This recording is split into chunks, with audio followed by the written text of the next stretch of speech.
Let's turn to CBS News Radio West Coast correspondent Steve Futterman, who joins us now on the phone from El Paso. So, Steve, you have been there on the ground covering this.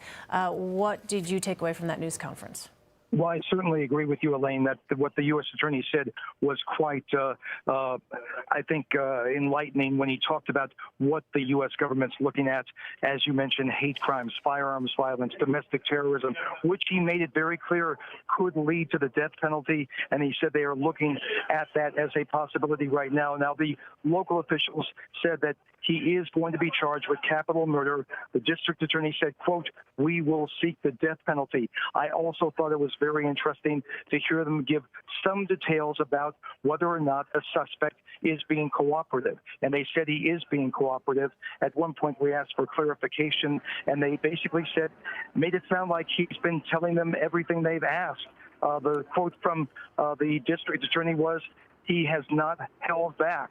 So they may be getting a lot more information than they may have even expected early on.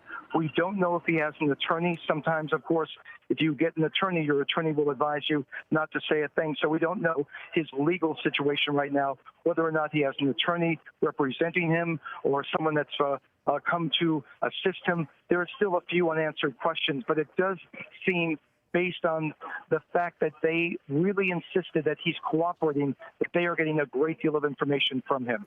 And Steve, what's the latest word on the victims of this El Paso shooting?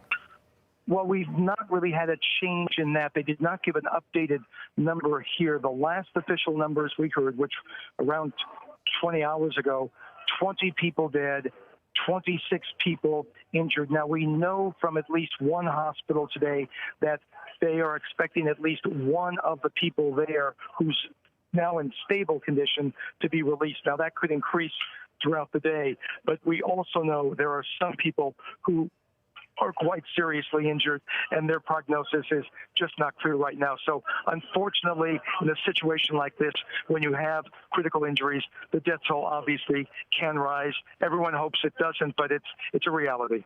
You mentioned, Steve, authorities are saying that this suspect in custody has been cooperative. What is it that we know about this suspect at this time? We don't really know that much. We know, of course, that he's 21. We know that he's white. We know his name. We know he lived in the Dallas area. And that raises one of the questions, why would he come down to this city, El Paso? Well, if he was involved with either writing or posting that, what they call the manifesto, which was quite critical of the rising Hispanic population in Texas, well, this is on the border. If you want to attack people in a domestic terrorism type situation, wouldn't you go to an area that might have a larger Hispanic population? Now, again, I'm expanding on what their belief might be, but this is certainly some of the things that they are thinking about right now. They haven't said that these are absolute facts, but these are things that they will consider when they conduct the investigation. And it's possible, if the suspect is answering everything, hasn't held back, maybe he's told them that. All right, Steve Futterman with CBS News Radio there for us in El Paso, Texas. Steve, thanks very much. My pleasure, Elaine.